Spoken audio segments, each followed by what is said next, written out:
Hey, good morning, Kentucky Cool Hand Luke.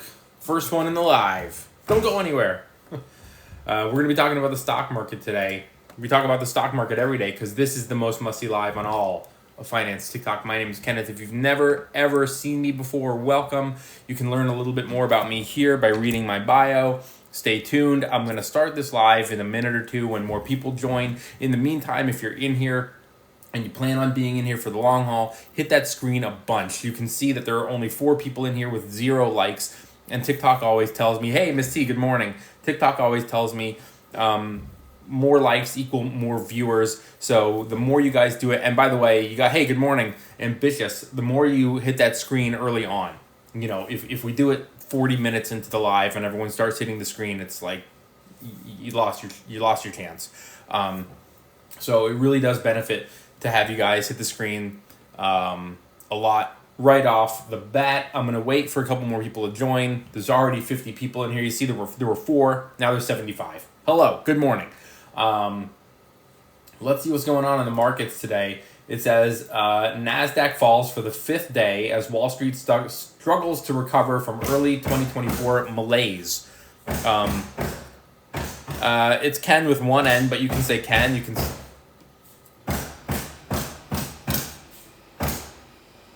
These roofers, man. These roofers. I'm going to close my window. Maybe that makes it a little bit better.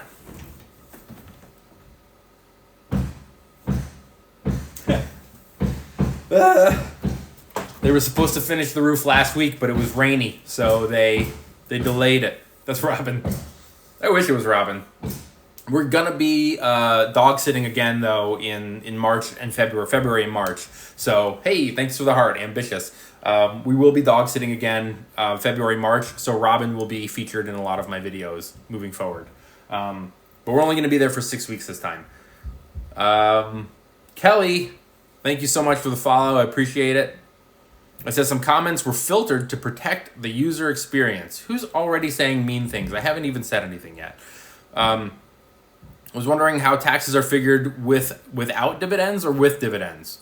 You owe taxes. Some of them will count as earned income. As qualified dividends. Let me look here because I'm not a tax guy, so I don't really know.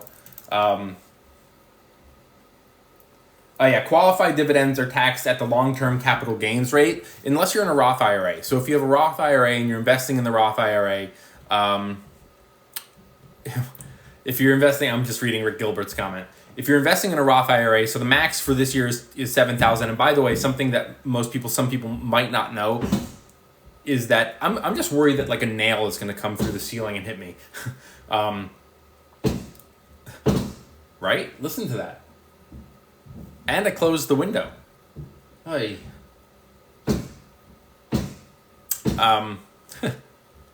Forget what I was saying. Do your own research, the guy. Dr. Pierre. So, Pierre Lagrange, if I said that correctly. My user guide is on my website. It's kennethsuna.com. I cannot put it in text on the screen because TikTok will block it. They don't like, you can't over a certain income. I think it's like 148 or 153,000. It's something like that. You know, it's in the 150,000s.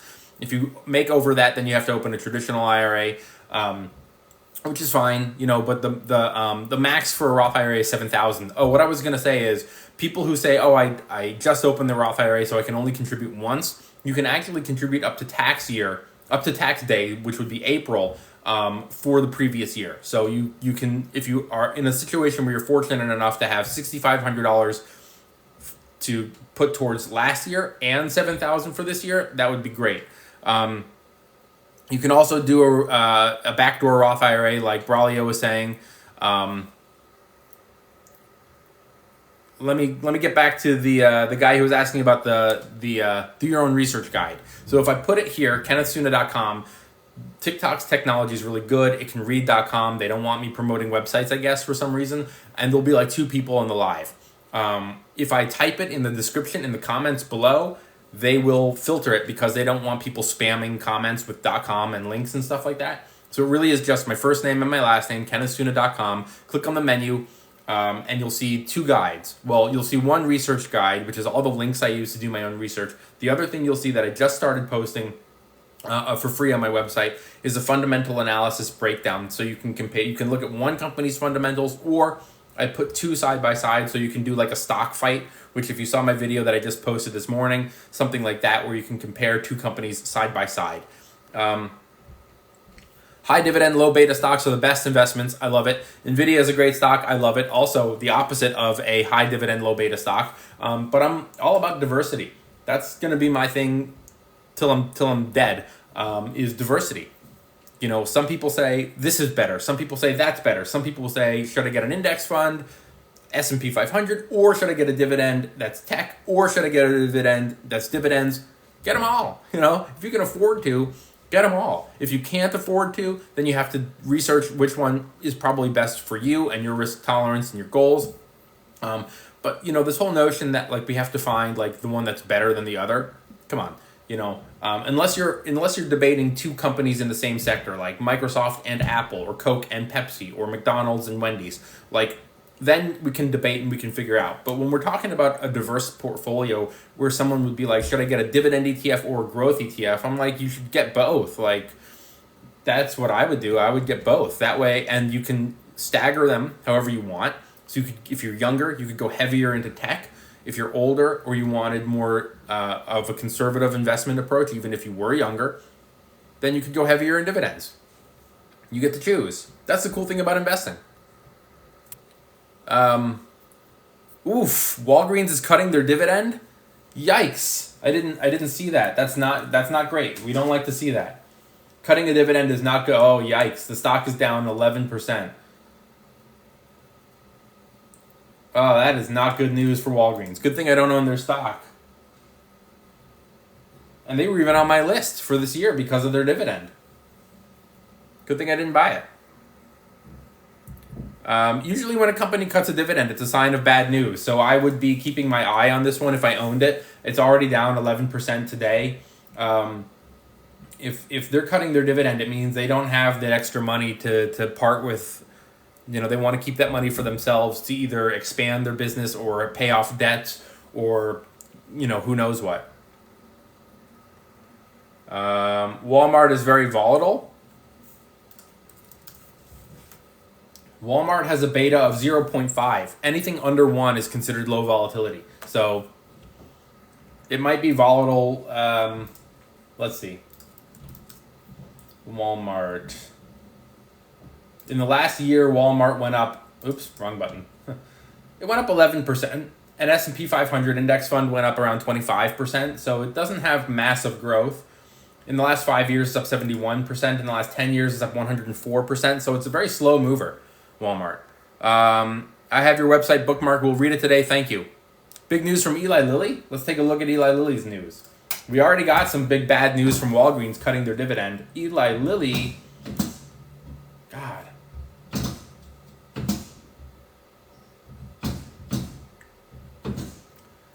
Eli Lilly has launched a direct-to-consumer pharmacy to help patients get weight loss drugs.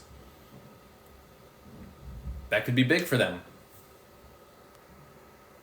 How about, this is for VJ, how about Walmart and Amazon? Are they worth investing? I can't give you financial advice, but the question you should ask yourself is, do you think Walmart and Amazon will be around and still be profitable 10 or 15 or 20 years from now? Because that's the horizon that I have on my investments. I buy and I hold for the next 10, 20, 30 years, at which point I will reevaluate, take profits, and retire off of those gains, hopefully earlier than 30 years. But do you think they're going to be around? Do you think they're going to be as profitable? Or do you think their days of big growth are over? Or maybe they are going to get to a point where the massive growth is over, but they've saturated the market and their revenues are pretty consistent over time. That would make them like a Coke or a McDonald's, where then at some point, you know, I mean, I know Walmart already pays a dividend. Walmart might be in the, Walmart's dividend is 1.4%. You know, their big growth days are probably long behind them. Move this a little closer.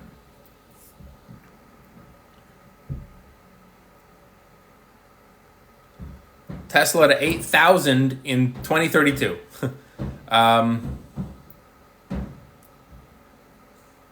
Let's see what I've missed. I just got 10 shares of MS. I'm so sorry. I mean, this is really annoying.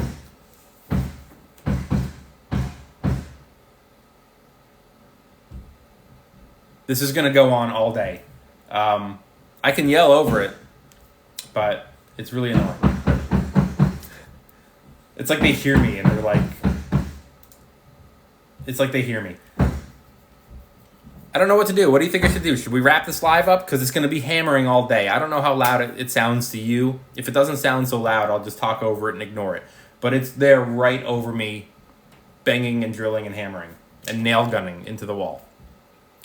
Continue. Okay, you got it. Microsoft yield max option strategy. So let's see. Microsoft has a beta, and beta is just a metric to compare the stock's volatility to the overall markets. Anything over 1 is considered high volatility. Anything under 1 is considered low volatility. If the roof falls in, this will be your most viral video ever. You're right. Let's just hope that it falls in. Microsoft has a beta of 0.9, so it's just on the cusp of volatile, not volatile. The yield max, it's not even showing me their dividend yet. Let me go on their website and see what they think it'll be. You know, their dividends for covered calls are going to change. It's 42.55. It says the fund does not directly invest in Microsoft. Investing involves a high degree of risk, blah, blah, blah. The fund strategy will cap potential gains if Microsoft shares increase in value. I mean, this is all pretty standard for a... They're expecting a dividend of 42.5%, but the fund just launched. The more volatile Microsoft is, the more income you'll be able to generate and the more you'll make. The less volatile Microsoft is, the smaller those premiums will become. If Microsoft stock drops or if there's a recession, the yield will get cut probably because the premium will be less desirable or the covered calls will be less desirable. People won't be willing to spend more money on a premium to buy the stock at a higher price if they think it's going lower, so dividends could drop dramatically. Yes, anything under 1 is slightly less volatile. And the fund will probably go down in value as well. So you'll not only will you be earning less on the dividend, but you'll also probably have a loss in the fund. Some people don't care. They go, hey, the initial investment, whatever. I want it for the income that it'll generate.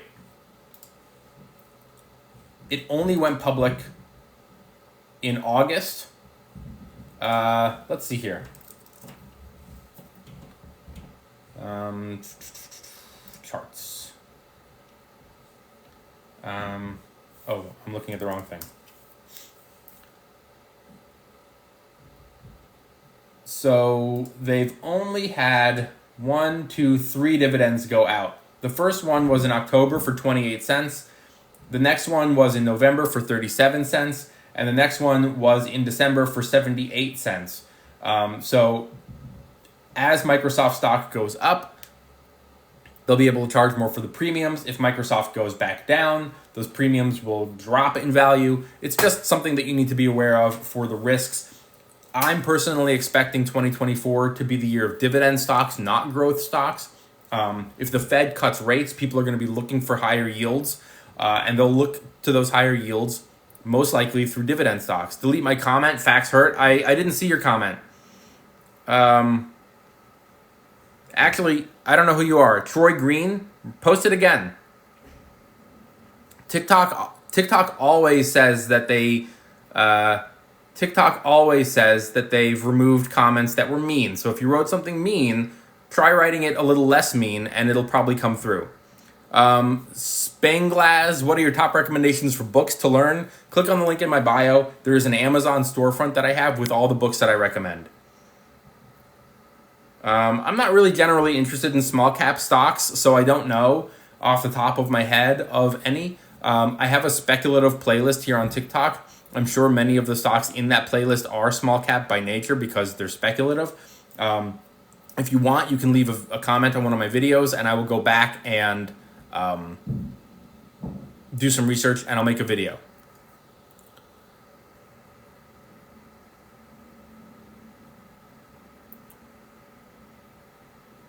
So Troy Green came in and said, "You deleted my comments. Facts hurt," and then he left.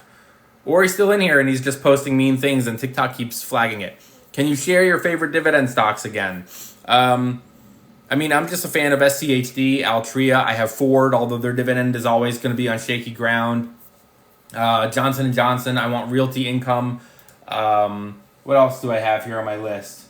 I plan on buying Enbridge this year, and I plan on maybe buying Pfizer, although we just saw Walgreens cut their dividends, so I might step back for a moment and wait and see what happens with some of these other companies. If there are more dividend cuts from more companies, obviously I'll hold back.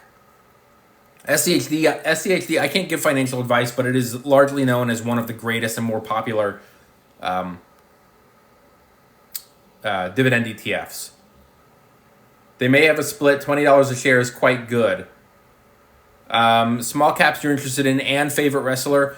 Shawn Michaels, all-time favorite. He's the best. Current favorite, you got to give it to Roman Reigns. And I'm going to WrestleMania this year. I don't know if I told you, but I'm going to WrestleMania. It was my Christmas gift from my girlfriend, Sarah.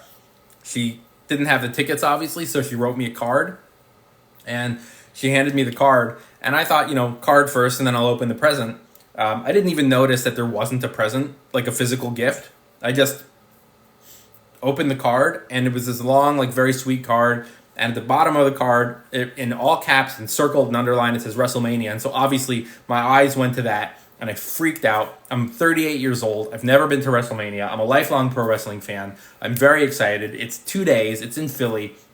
And it's going to be, The Rock was on Raw last week, so he's probably going to be at Mania. It's going to be very cool.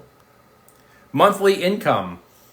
Healthcare ETF. Oh, there is a healthcare ETF, but I don't know it. It's probably an XL something. By the way, I don't know how many people know this, but if you go on Seeking Alpha's website and you use their search bar, you can search for things. Like I'm typing in healthcare ETF, and there are 3 that pop up right away. IYH, IXJ, and IDNA, which is genomics, immunology, and healthcare. There's IXJ says that it is the global healthcare ETF, and then the iShares IYH is the US healthcare ETF. So let's just click on the US one. Sorry, I have an itchy nose.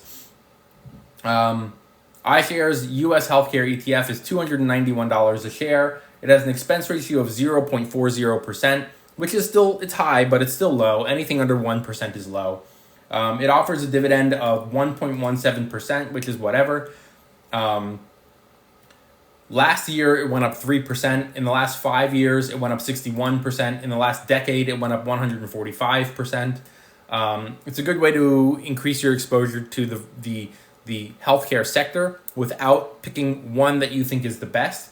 But you can always see what the fund thinks is the best because it will be in their top 10 holdings. So their top 10 holdings are Eli Lilly, United Health Group, which I'm not surprised to see at all, Johnson & Johnson, Merck, AbbVie, Thermo Fisher Scientific, Abbott Labs, Pfizer, Amgen, Danaher. The fund holds 119 companies total. They've grown their dividend. They've actually cut their dividend 0.87% in the last 5 years, but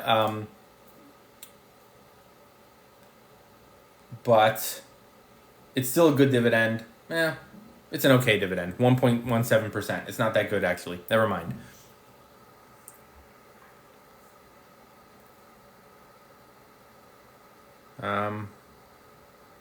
Okay, let me go to the bottom here.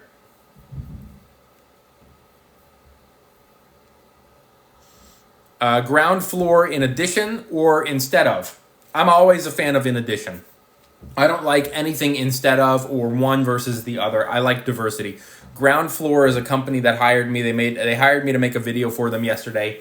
And as always, you're gonna, if you follow me, that I only partner with brands that I know, use, and trust. They wrote me. I'd never heard of them. I said, "What's your deal?" They sent me all this information about how they work. I said, look, my followers are not going to be interested. I have a lot of people who are on the left politically who follow me, or people who are just upset with landlords and corporations who are buying up all the real estate. I'm not interested if this is like some fractional investing in homes. I don't want to promote that. Banks and hedge funds are buying up all the houses. There's now a law. There's now a bill in front of Congress to say that hedge funds can't buy houses, which I don't think is going to pass. I think they have lobbyists and they have money, and they'll say, well, then we won't contribute to your campaign if you block this, and everyone will go, oh, no, it's a great idea. We love it again. So I said, I don't want to partner with a company that does that. And they were like, that's not what we do. So the way Ground Floor works is people come to them and say, I want to buy a home to renovate, to flip. Their spin was these people are going into neighborhoods and fixing up dilapidated housing and then selling them. Everyone's always going to have a problem with everything. On the one hand, yes, they're fixing up all these old homes. On the other hand, they're coming in and flipping these houses for a quick buck.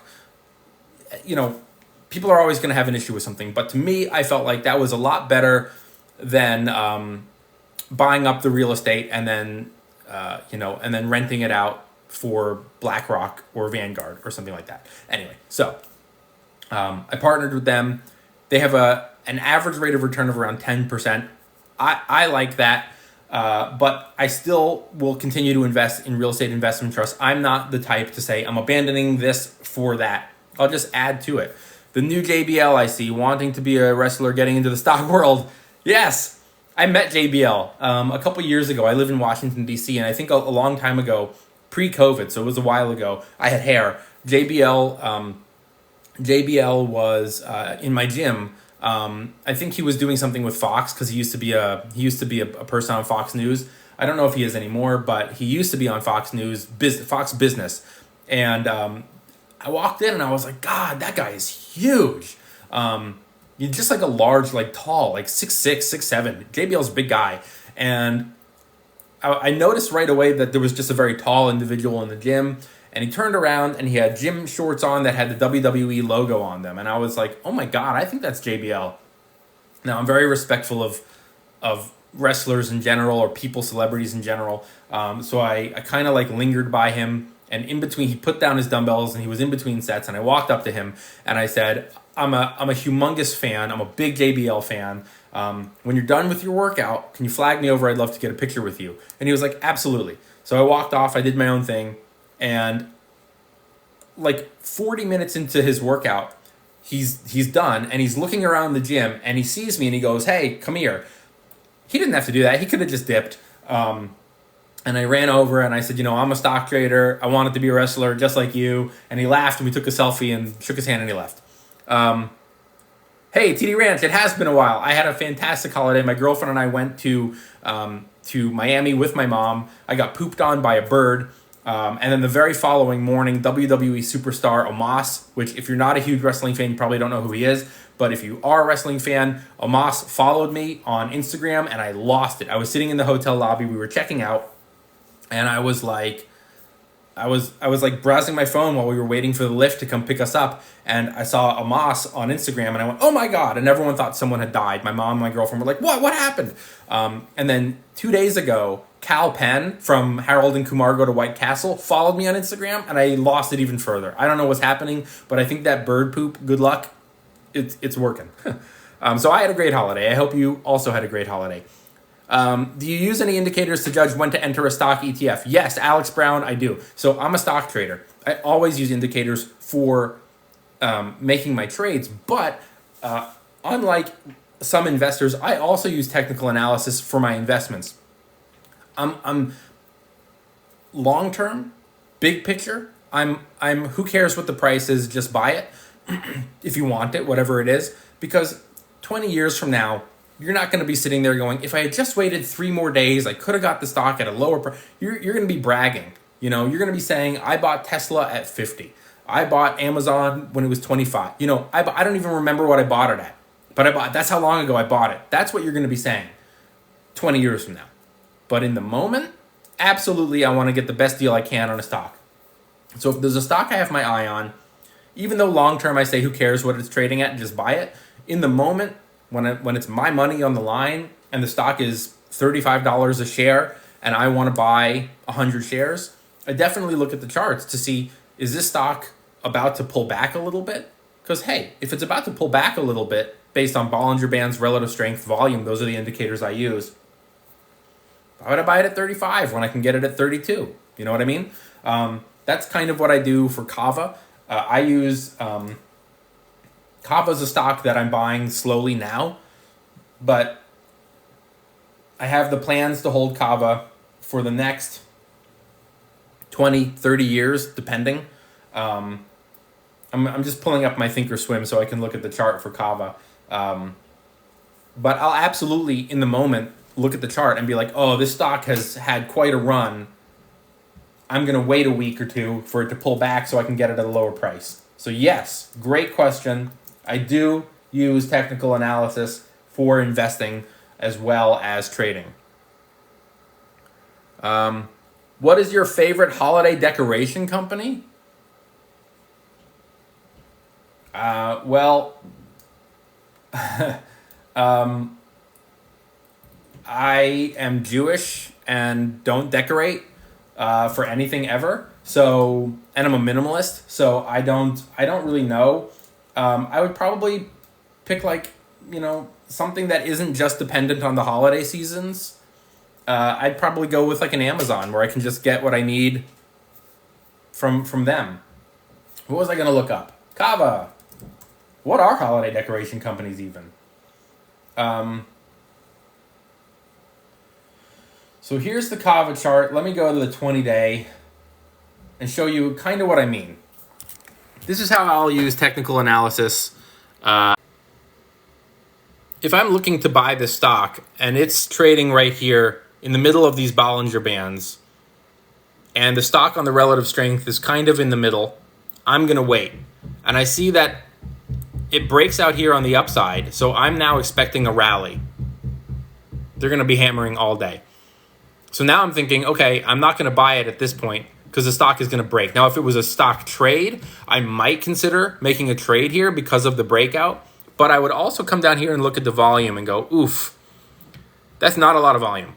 Even though the stock is breaking out, the volume is really, really weak. Maybe I won't make a trade.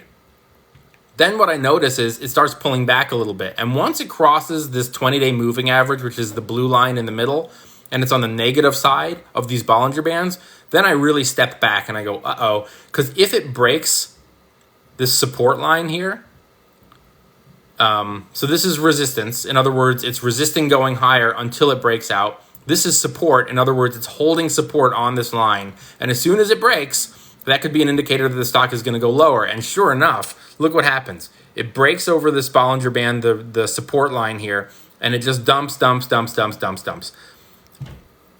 At a certain point, the stock becomes oversold. This is the relative strength index. This is when I start thinking, I'm going to start adding to my investment here. It's oversold. It doesn't guarantee that the stock won't go lower. It's just an indicator. It's not a guarantee. But it also doesn't guarantee that the stock will go back up, right? These technical analysis, they're not guarantees. They're just indicators. But I'm going to start adding to the position here because it's a long-term investment. This isn't a trade for me. But this is also where I might consider starting a trade as well, very carefully. And I might consider a trade here because it's oversold. And at which point, sorry, the hammering is distracting me for sure today. If it broke out again to the downside, I would just cut my losses and move on. That was what I would do for a trade. For an investment, I'm definitely going to be adding here. And then look what happens. It breaks out. So now, as an investor, let's say this happens, and I want to add to my Kava investment. It's overbought now on the relative strength index. It's had this massive run. I don't want to buy it up here. It's higher. Now look, it ends up going up to 45. We don't know any of that is going to happen when this is happening in real time. We don't know. But we go over here, so I miss out on the opportunity. I say, okay, I'm going to wait for a pullback to buy more shares of Kava.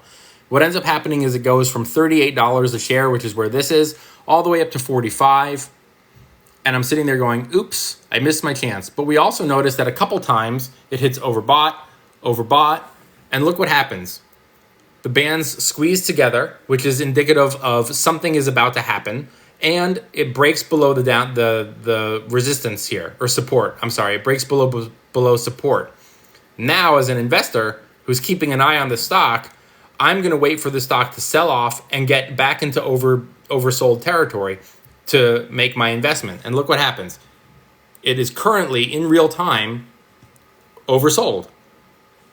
And it's now crossing back above the 20-day moving average. So at this point, even though I didn't get it at 38 and now it's 40, this is maybe where I'll consider adding to my investment if I didn't get it when it was oversold down here. I hope that makes sense. Now I'm going to put my face back on if I can get these buttons. There we go.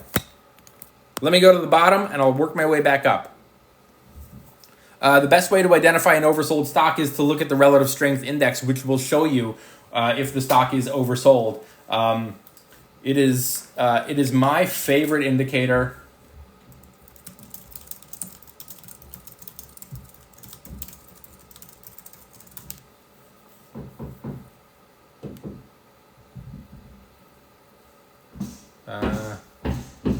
Sorry, this is going to be going on all day.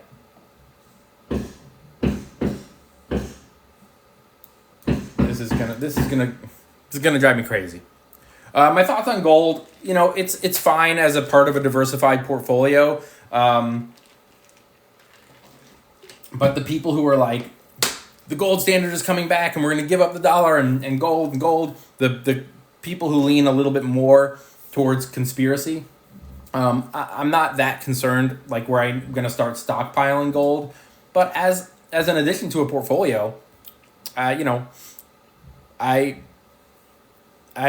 mind it.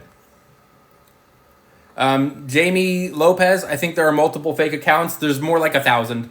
I report hundreds per week. I reported 6 this morning. TikTok always says no violation. There's nothing you can do. It's really annoying. I block them. I report them. Let's see. This is a good question about the relative strength. So I prefer looking at the 20-day chart when it's time for me to make an investment. And that, by the way, that video on Kava that I just showed you, that was a 20-day chart. Let me just try to close some browser windows. I got a lot of stuff open on here.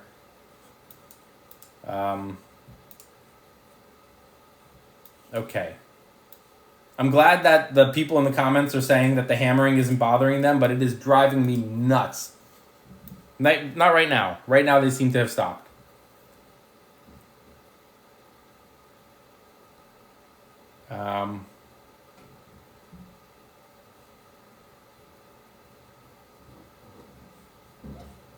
Okay, what did I miss?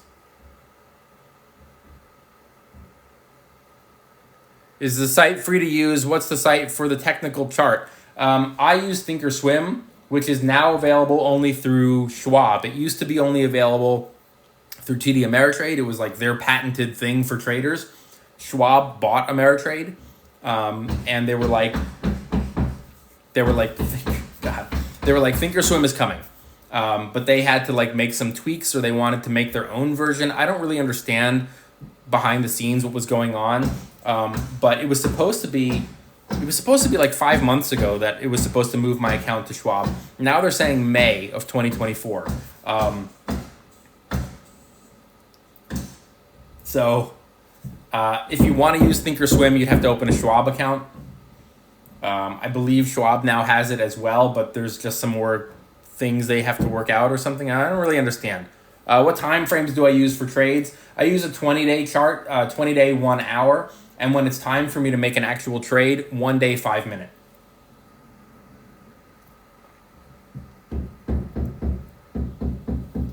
So you've never been to Dreidels Unlimited in Georgetown? No, I have not. Kava's having a lot of input on portion sizing that will affect them negatively. I haven't been to a Kava in a while, but the last time I went, they loaded that thing up. Thoughts on options? Will I lose my shirt? I always lose mine. I never trade options. I almost always lose. Unless I'm selling covered calls, which I do occasionally. But if I'm just buying a call or a put, I almost always lose. So I don't mess with options anymore. The best place to learn more about Bollinger Bands, my YouTube channel. Go on my YouTube channel, watch my technical analysis videos. I have playlists explaining all of that stuff. So go on my YouTube. The link is in my bio. If you click on the Instagram text on my bio, a little drop down will pop up and it'll have Instagram and YouTube. Go follow me on YouTube as well. My videos on TikTok are obviously usually 30 seconds, very quick. If you want to learn more, you can go on my website. That's where this do your own research guide is on. It's kennethsuna.com. It's just my first name and my last name.com. I can't put the text here because TikTok always suppresses the views when you try to advertise an outside website, or they try to suppress it because they're worried about spam. So I can't comment my website in the comments. It won't post. But go on my website, click on the menu, the free resource guide that's on my website. A lot of people will say, if you want my free resource guide, go on my website. And then you go on their website and they're like, give me your email and I'll send it to you. And I'm like, I'm not falling for this shit. I know the second I give you my email, I'm going to start getting emails every week from you that you have a book, that you have a course, that you have a one-on-one. You're just going to be trying to sell me all the time. I'm not interested in that. And so I don't want to do that to other people. So it's free. There's no email sign up. I'm not going to collect your email. I'm not going to sell your data. I'm not going to spam you. I don't have an email list. It's kennethsuna.com. Click on the menu. It's free. It's right there. Your opinion on Baba these days at these levels. Let's take a look.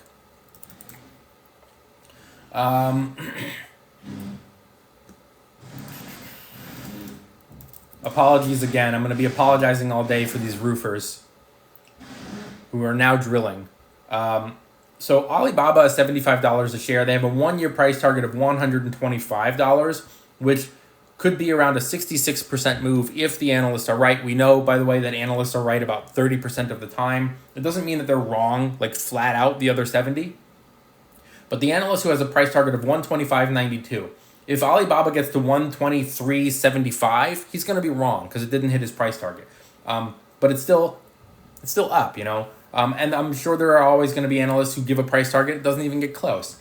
They're, like I said, 75. Their lowest price target is 90. Their average is 125. Their highest is 150. There are 20 analysts covering Alibaba. 0 give it a sell order. 2 give it a hold. 18 give it a buy recommendation. The other thing I like about this is that all the analysts have a higher price target than where the stock is currently. So no one is saying, we like it, but we think it could pull back. They all say 90, 125, 150. It's currently 75. So, like I said, these analysts aren't guaranteeing anything. But even if even on the low end, if the guy who's saying 90 is right and you buy it at 75, you're still going to be up. Looking to re-enter Kava at some point. I am looking to add more. Let's see here. Who is saying something here about... I lost it. Where was the comment? TD Ranch says, great start to the new year. The last few days have been kind of slow, but yes, things have been moving. Today at least. Slowly. I mean, Nvidia's up $4, Netflix is up $2, Apple remains dropping. I'm not fully comprehending what's going on with their watch ban. Ban like BAN, not ban like banned. But it got banned. They can't sell the second generation watch or whatever. I don't know, something's going on. It'll get overturned, the stock will go back up, blah, blah, blah. They're also supposed to be announcing something with their VR headset this week, which will, I'm sure, send the stock up. It's no coincidence to me that something bad happens right before some good news comes out. This happens with Apple all the time. They're always trying to drive down the price so they can buy their more shares at a cheaper price. It was almost $200 last week. Now it's $181. That's a $20 drop in the stock price in the last, I don't know. Let's just look here. I don't want to be making up numbers. It's down 4.4% in the last month, but around December 15th, the stock was $199. It was $199, and now it's $180. So it's dropped significantly from that value, or from that price, I mean. I'm always going to be long-term Apple. All right, 31 new comments. Let me go up and see what I missed. Did you go to WrestleMania in your area last year? No, but I am going to WrestleMania this year. So if you are at WrestleMania and you want to meet me this year, come to Philly. I'll be there both nights. Yes, I'm always buying more Apple. Any opportunity to get it on a down trend, I'm about it. It's down 3% in the last couple of days, 4% in the last month. It was $199. Now it's $180. It's an opportunity to me. I'll always be buying more Apple. So yes, and yes, I will be at WrestleMania this year. I won't be on WrestleMania. I won't be featured, but I will be in attendance. Will you buy the dip on Apple? Yes. Review the Apple chart and let us view it with you. You got it. All right. Please hold while I flip the... Whoops. My cord got stuck. Flip camera. Okay, so this is Apple over the last 20 days. This is a 20-day chart, and you can see here on December 14th, it hit $199, so all-time high. I mean, not an all-time high. Maybe it's an all-time high. I don't know. But it hit a most recent high of $199. And, here's the volume. So it hits the high. Usually whatever happens when a stock hits a high is obvious profit taking comes in. And that's exactly what happened the next day. It hits this high of $199. The next day it drops. You can see that it went up and then it went down the exact same amount. Crosses the 20-day. This is indicator to me that the stock could be pulling back more significantly, especially if it hangs on this negative side of the Bollinger Bands. This is positive. And you can see, as long as the stock keeps bouncing off this 20-day moving average and doesn't cross below it, the stock could still continue to be bullish and still could continue to go higher. What we need to look at is what happens when it crosses below. So if I buy Apple as a stock trade, just as an example, if I buy it right here at 192, I don't know if you can see it, but I'm right here. At 192 on this breakout where this green arrow is, and I ride it all the way up, I can either sell one of two places. One, I can sell when it gets overbought, and I can just say, look, this stock is overbought. It's had big volume. It's had a big run. I'm going to sell somewhere around here and take my profits in the 198 range. Or I can say, I'm going to take my profit when the stock officially crosses below this 20-day moving average, which means I would sell right here, which means that I could eat some of the gains, right? It was 199, now it's 197. A lot of traders might not want to do that. They might get nervous and they go, oh no, my profits are getting smaller, and they might end up holding too long and sitting on a loss, which as you can see, oof. This is what I'm talking about now is more specific to trading. I'm just using this as an example. I'm not worried about Apple, even though someone probably bought it at 199 and they're holding it right now at 182 or 181. I'm not really worried. But what do we notice here is that it continues on this negative downtrend.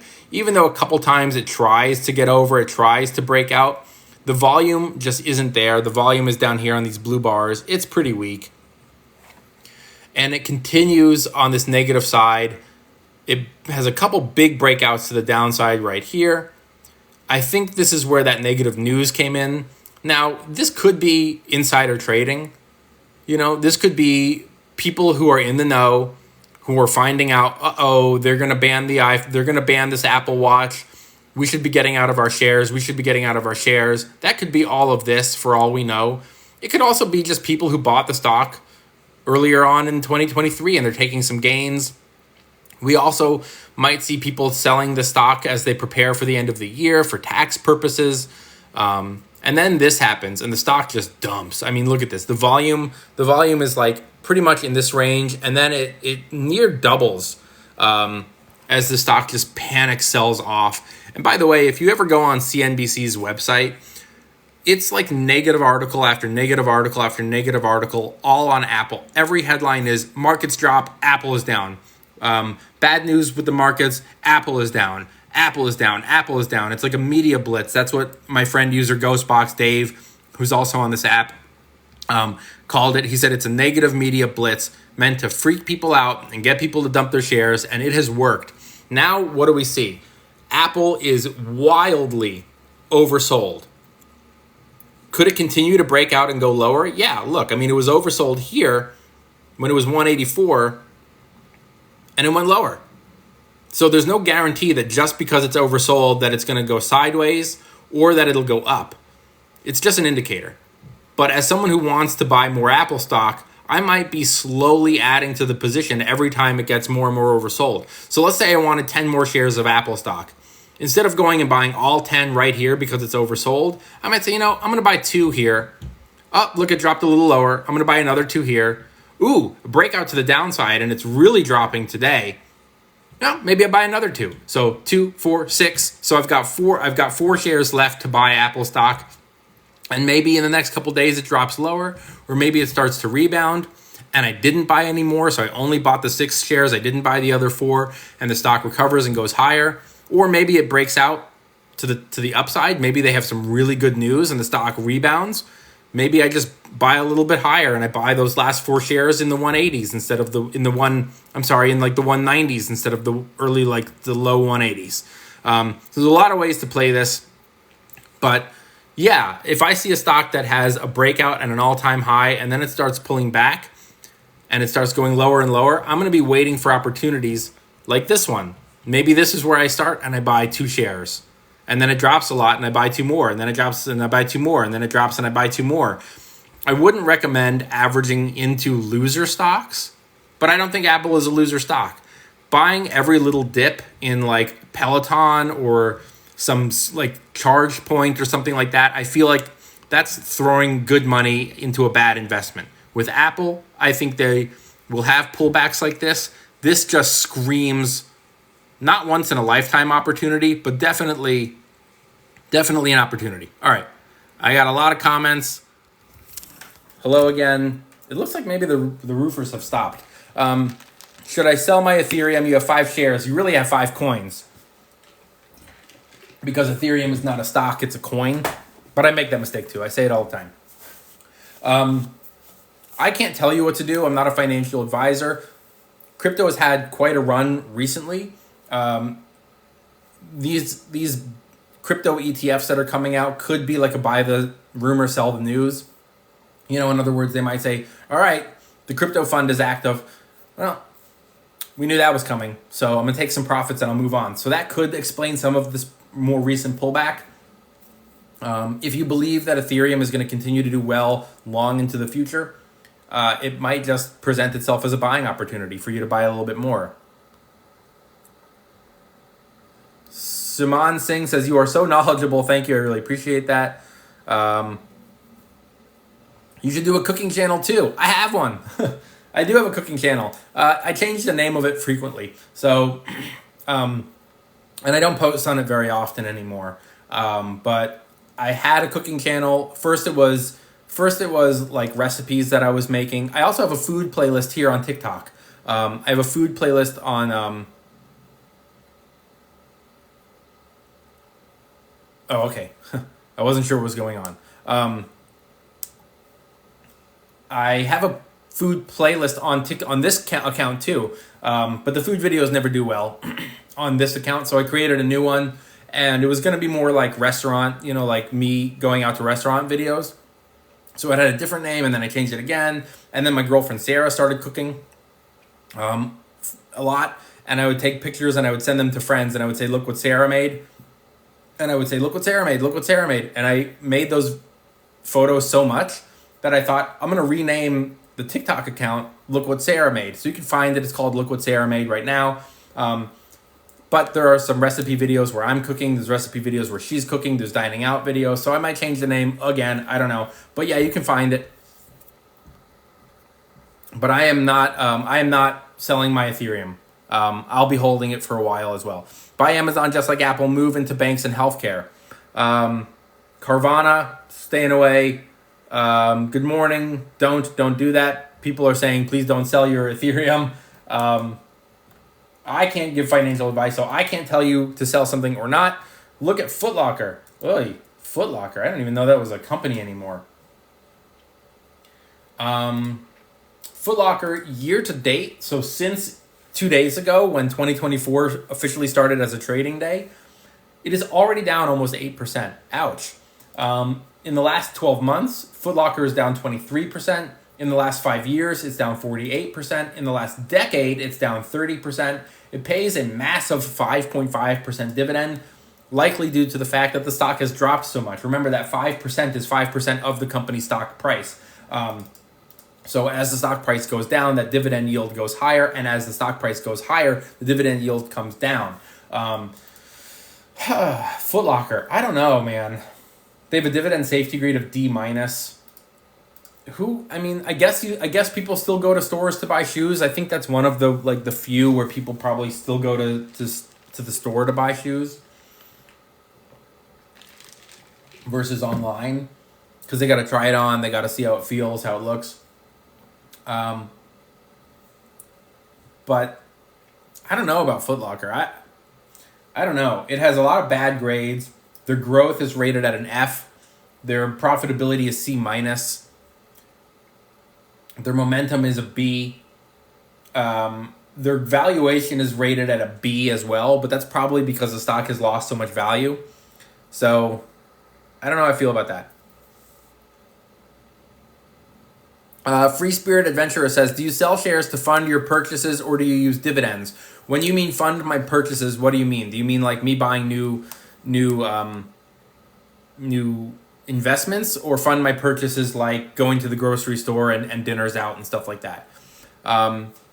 This was a great example to walk us through. I greatly appreciate it. Nice job, TD Ranch. Thank you. That was your idea. I wouldn't have done it if it wasn't for you, so thank you. We moved out of Apple and into rotation, so it's time to buy Tesla. You got to do what's best for you. I'm a never sell on Apple.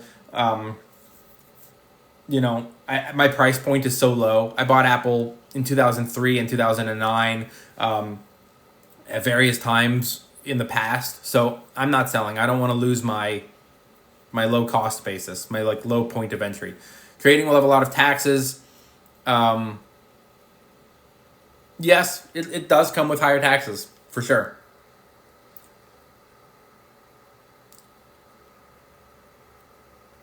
Rod says, I buy negative news and sell good news. I've done that as well. I often look at stocks that are having what I perceive to be negative short-term news, and I go, oh, this is an opportunity. And everyone else is freaking out, oh no. And I just see it as like, yep, I'm going to buy more.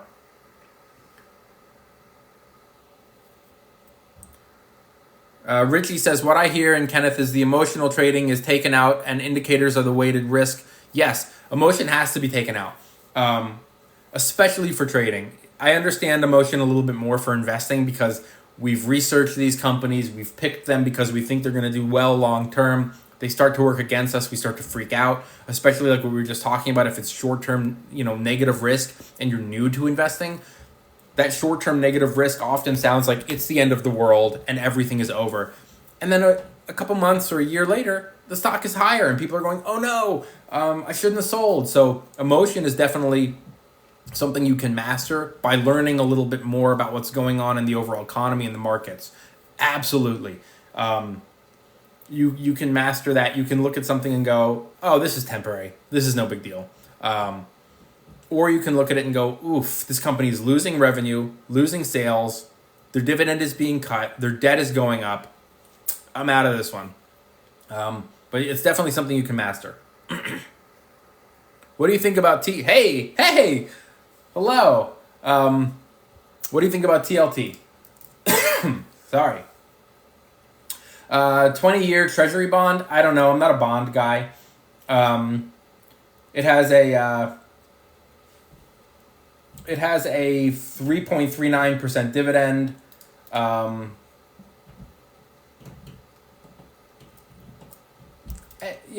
don't know. I don't know enough about bonds, but I feel like generally speaking, bonds are for people who are like in their 70s and they've already made their money. I'm not saying it's like an investment for old people, like as a negative. I'm saying it's like you're in your 70s, you've made all the money you're going to make through long-term investing. Now it's time to be smart. Now it's time to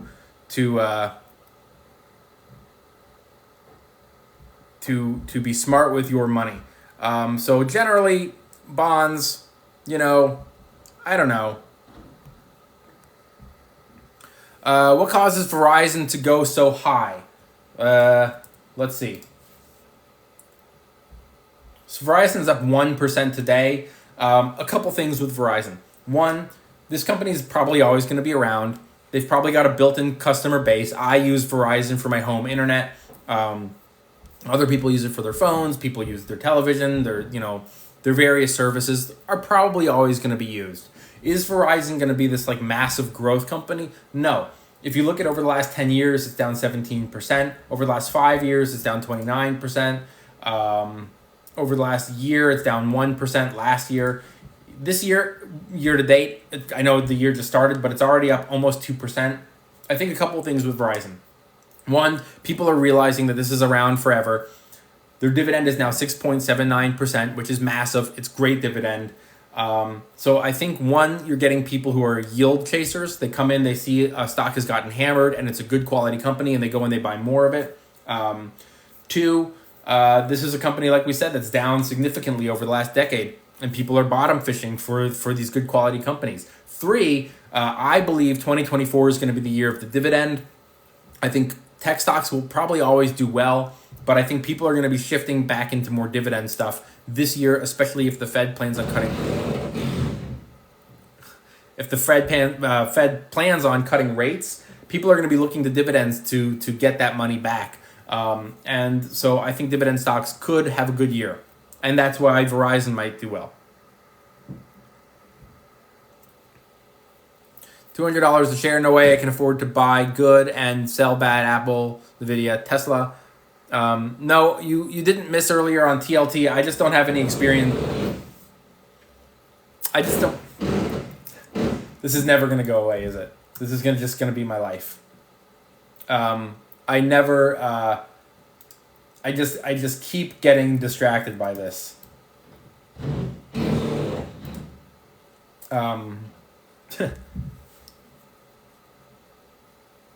Okay, are they done?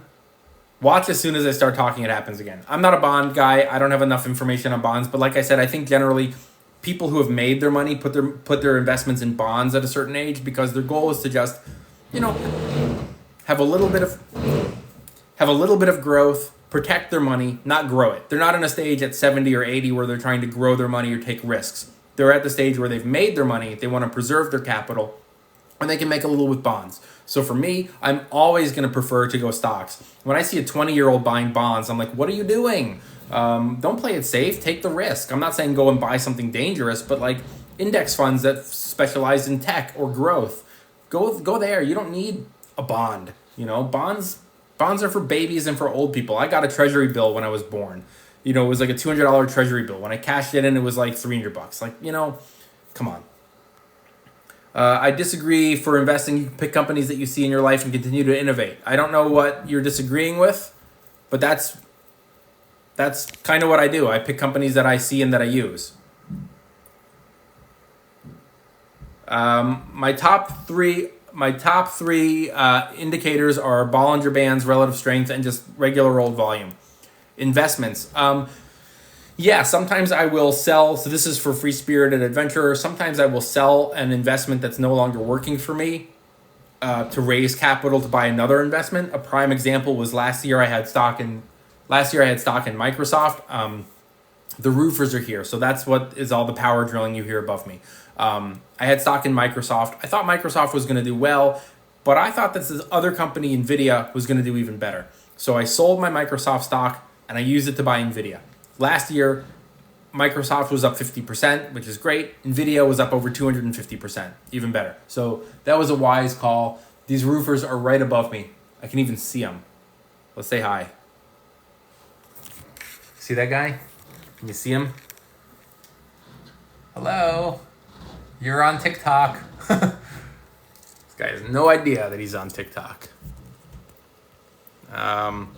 Okay. Hello. Somebody says they're laughing at Brooklyn Girl. I think I might have missed something. Crypto for fools. Gotcha. Long term is really the game. I agree with Mr. X. Do you work? Yes, I work. I am a full-time content creator. That's how I make my money. Okay, let me go to the bottom here. I'm glad you can barely hear them because it sounds like they're power drilling right in my ears. Do you like NVIDIA for the next 10 years? Yes, I like NVIDIA for the next 30 years. I'm not a fan of Robinhood, so I'm not a fan of their stock. Go Jets. I'm not yet on Schwab. Because I'm a full-time stock trader, the stock traders are the last ones to get moved to Schwab. So I'm still on Ameritrade. My Ameritrade account still works.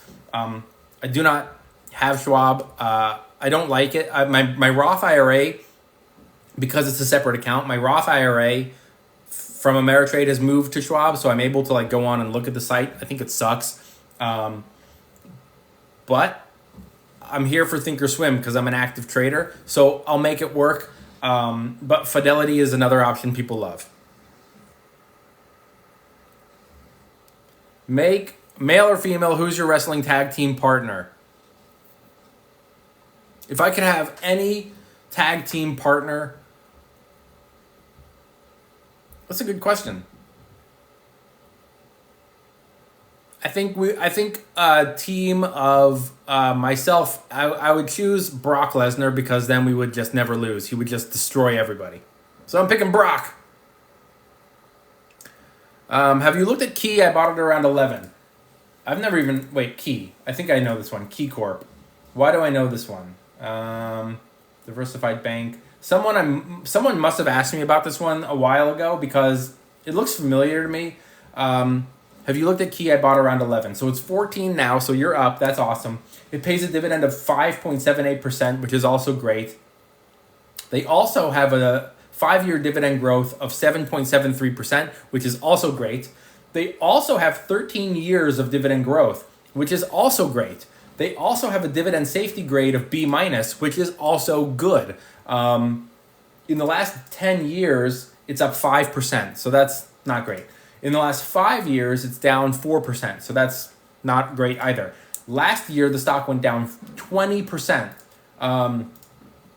They are a diversified bank. I've never really heard of this company.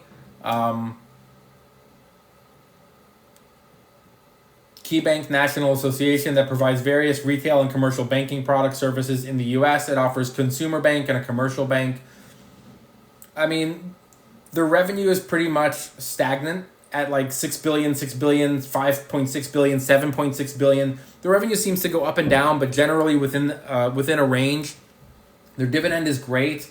Their profitability is rated at a B+, which means that their dividend is probably going to be safe for a while. As a big growth company, it's whatever. As a dividend stock, 5.78 is really good. Your thoughts on SCHD? It's probably the greatest dividend ETF on the market. There are others that are lower in price, and there are others that have higher dividends, but SCHD has the most dividend growth out of all of them. So you might see a company that has a higher dividend than SCHD at the moment, or a higher ETF, not a higher company, but a higher dividend ETF. There are some that have higher dividends, but their dividend growth is much slower, like 3% in the last 5 years. SCHD's dividend growth is like 14% over the last 5 years, which tells me that they're going to keep growing that dividend, which even though it's lower now, it'll get higher later, is my feeling. ASTS. And then I got to go because it's 11, and I wrap these lives up at around 11, especially now that I'm reposting them on YouTube. I want to keep the video under around an hour. ASTS is a space mobile company. I've never heard of this. Their grades are terrible. Valuation D, profitability D-, revisions D+. They have B+ for growth and B+ for momentum. The stock is up 10% last year. And then since going public, it's down 49%. It's a penny stock because it's under $5. It's not a company I know anything about. What I say for penny stocks is constant. Only put in what you're willing to lose.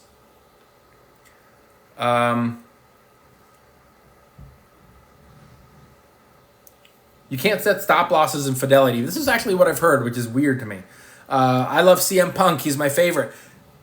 It's crazy that he's back, right? No one ever thought he'd be back. He's back. CM Punk, probably CM Punk versus Seth Rollins at WrestleMania is going to be probably the match of the night, would be my guess. And then I'm assuming we're going to have The Rock versus Roman Reigns at WrestleMania as well. That would be my hope because people are talking about putting it at Elimination Chamber, which is next month in Australia or in the next few months. I think that would be a mistake. Cody Rhodes, he's fine, but he's not main event. You know what I mean? He's not going to... people aren't going to come from all over the world to see WrestleMania for Cody Rhodes. The Rock versus Roman Reigns at WrestleMania 40 is the money event that needs to happen. You got to think of wrestling as a business, not in terms of like what the fans, what you want, what you think is the good match. You got to think of money and the draw. Rock versus Roman Reigns would be humongous for WrestleMania 40. Your partner would be Bad Bunny. I love it. How about Jack? Jakk. I never heard of this one. Oh, Jack Specific, the toys. It has a strong buy rating. Their grades are fantastic. Valuation A+, profitability A-, momentum A+, revisions A+. The only bad grade they have is growth at a C+. Although, call me crazy. Oh, well, that's growth, like the company growth. Last year, they went up 88%. In the last 5 years, they went up another 80%. And in the last decade, they went down 49%. So I'd be curious to see what changed for this company. They don't offer a dividend. I would be curious to see what the company was doing that made their stock drop and what they've changed and what they're doing now going into the future because it's up so much. They also have no analyst coverage on tip ranks, so they have no one-year price target. Odd. 3M is great. They're a high-paying dividend company. It's kind of expensive. I think 3M is $108 per share. Their dividend is 5.5%, which is great. They have a dividend safety grade of B+, which is great. They also have 65 years of dividend growth, which is insane. Happy Old Bag says, move to Fidelity. Thoughts on Square? I like them long term. There is a lot of competition, though, with e-payment, so that's something to be aware of. No difference with Thinkorswim, okay? Do you like regional banks? It's okay. All right, I think I'm all caught up. SoFi, I like. Will Elon take on Zuck at WrestleMania? That would be the match. Yes, I would love to see that. SoFi, I love. I'm a big fan of SoFi. Bet on Yourself says there is a YouTube video on how to set up stop losses on Fidelity. What do you use? What platform do you use for stock analysis? Go to my website. It's kennethsuna.com. It's just my first name and my last name. kennethsuna.com. Click on the menu. There's a free resource guide. It is not free like these other influencers who say, give me your email and I'll send it to you. I'm not trying to send you anything. I'm not trying to sell you anything. I'm not going to put you on an email list where you're going to get bombarded about book deals or one-on-ones or other things I'm selling. It's just go on the website. It's free. kennethsuna.com. Click on it. You can download it. You can keep it forever. It is my... it has all the websites. You said, what platform do you use for stock analysis? Everything is there. I use Seeking Alpha, MarketWatch, Tip Ranks, blah, blah, blah. There's more. For my own platform, I use TD Ameritrade, which is now Schwab for most people, and I use Thinkorswim.